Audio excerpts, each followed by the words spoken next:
guys, and welcome back to my channel. So today this is gonna be a story time that I haven't told. I have not talked about this since I had Tyson, but today I'm going to be telling my story about my pregnancy / delivery on my story. So sorry if the lighting's terrible, sorry if this video sucks, you know, not professional, whatever. I don't know where to start. So last year, 2017, December 31st, I took 2 pregnancy tests, and I found out that me and Ty were expecting, and we were shocked. We weren't expecting to have a baby anytime soon. We had only been dating. We were one day away from our 1-year anniversary, so New Year's Eve ran into our 1-year anniversary, so we found out we were pregnant like right at our 1 year. And so basically they had told me that my due date was August 24th, and every time we went in, pretty much I had high blood pressure, but no one really thought anything of it. I thought just because I'm not in shape and I'm like having to walk through this hospital and then I'm like, my heart's racing because I get to see my baby on like the screen and get to hear his heartbeat and everything. And so they'd check it, it'd be high, they'd check it a second time, and then it would like be normal again. So they didn't think anything of it. And then since I had a summer pregnancy, I didn't think anything was going wrong because I started to get really swollen. My feet were really swollen, my hands were getting swollen, and I was just so like fatigued every day. Like I was just in so much pain, like my body was just aching. And basically while I was at work, I was on my feet all day and in the heat, so I just assumed it was because I was working throughout my pregnancy and it was summertime, so I thought that's why I was being swollen. And then on top of that, I was always like passing out at work from, not only do I have low iron, but I was having really high blood pressure, which you'll find out why in a little bit. So on July 11th, I requested off work because we had an ultrasound scheduled just to, you know, the annual checkup on the baby. I had one twice a month or something like that at this point I was going twice a month, and then once we were going to hit August, I was going to be going once a week up until my due date. Well, on July 11th, I went alone with a friend to my doctor's appointment because Ty had work and I had told him last minute, so he didn't have time to ask off. And I went in and she heard the heartbeat and she was like, well, that's weird. And then my blood pressure, like they never told me really what my blood pressure was or if it was high, because I guess they didn't want to scare me. But apparently it was like really elevated, and they had tried it like 2 more times. It wasn't going down. And I think something was wrong with the baby's heartbeat. I'm not quite sure. It might have been too fast or too slow or something. And they put me in a wheelchair and they said, Caitlin, you're going to have a baby today. And I was like literally freaking out. I was with my friend at the time. My fiance didn't have a phone, so I was like, oh my gosh, freaking out. So I texted his grandpa, who he works with, and I was like, hey, I think I'm having a baby today. Like, I need you to tell Ty.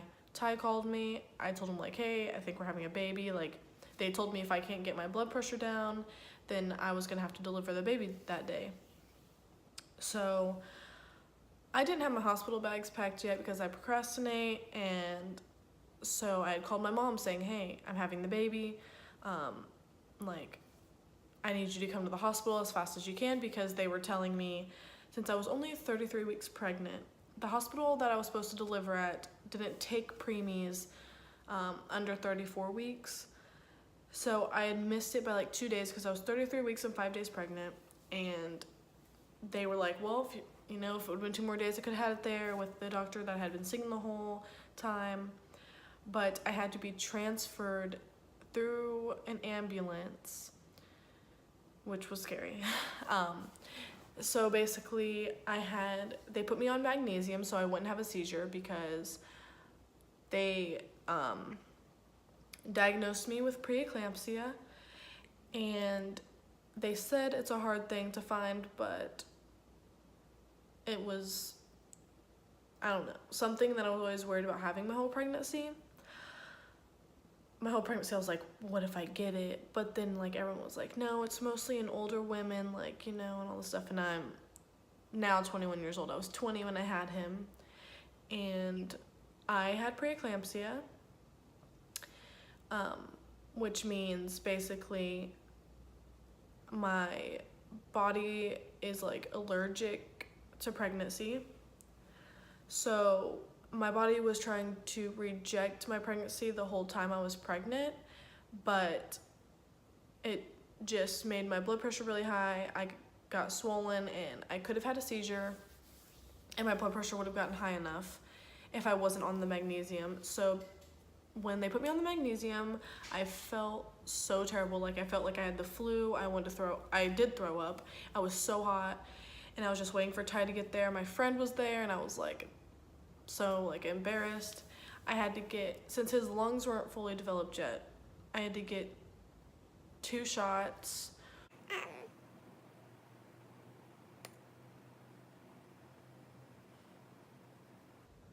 I had to get 2 steroid shots. That's what it was.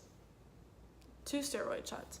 So I'd get one in my thigh right when they pushed me over to delivery. So I'd get one in my thigh to fasten the process of his growth within the 24 hours. Then within the 24 hours, I had a second one, and those hurt so bad. Like, my leg hurt. I just was being poked and stuff. I had to have a catheter because I wasn't allowed to use the restroom, get up and walk around during the whole stay in the hospital, because my chances of having a seizure were too high. They couldn't get my blood pressure down the whole time. So now everyone gets to the hospital, and I had to get moved into an ambulance, and Ty rode with me, and our family followed. And then we got there. I got rushed in the room. Doctors came and talked to me. I don't really remember everything because I just was in so much shock, and just in a lot of, I was just like, they had me on all kinds of medicine. Like, it was crazy. But basically the whole time I was in there for 2 weeks, and my blood pressure was not going down. It was rising. And on July 11th, I got induced, and I didn't have Tyson until July 12th, around noon. I had to have an emergency C-section because preeclampsia doesn't go away or stop affecting your body until the baby is removed, because your body is having like an allergic reaction. So the only way they could even like try to get my blood pressure down was to get the baby out as soon as possible. So after they induced me, a couple hours later, I started getting really big contractions, and I got the epidural. And that morning they came in, they checked me. I was only 4 centimeters dilated, and they were like, well, we have to get this baby out. And they were like, we're gonna have to do C-section. And that was something I really didn't want to have. I didn't want to have a C-section. I didn't want to do any of that just because, you know, surgery and stuff. So after that, I had Tyson, and I didn't really get to hold him, which was kind of hard for me because I was expecting the whole skin to skin. They handed him to me right after I have him, but after they took him out, they like showed him to me, and then they rushed him over to clean him up.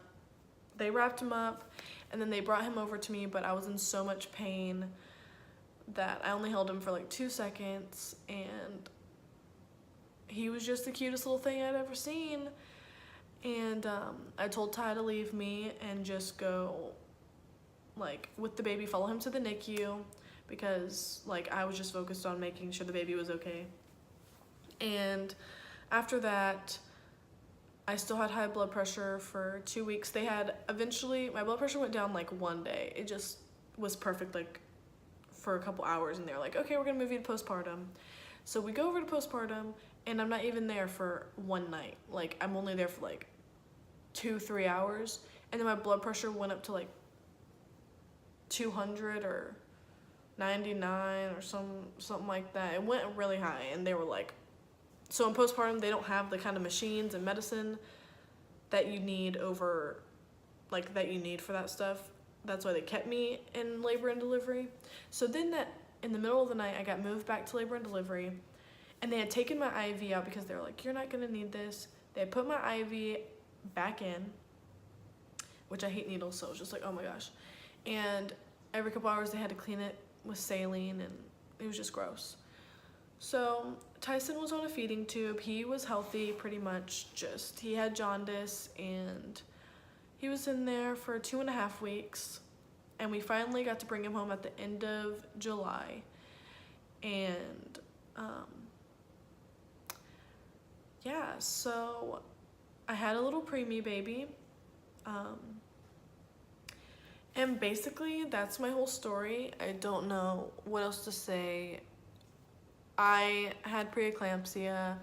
I had a 33-week-old baby, and now he is going to be 4 months next week, and I can't believe how big he's gotten. He is the biggest little happy baby I've ever seen.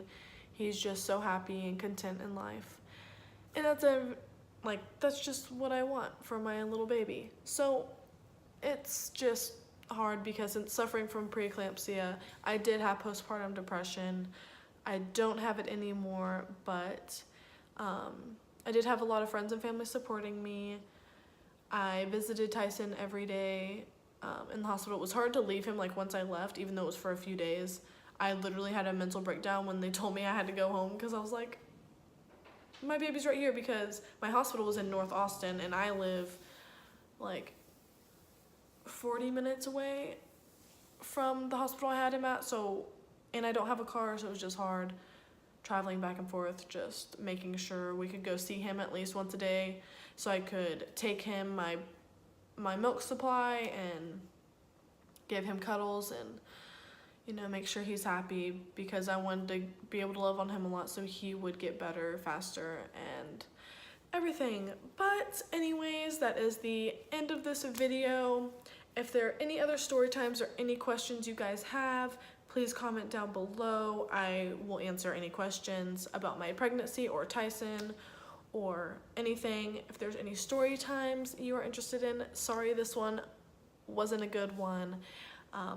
Quite depressing, actually, but you know, just gotta do what you gotta do, you know.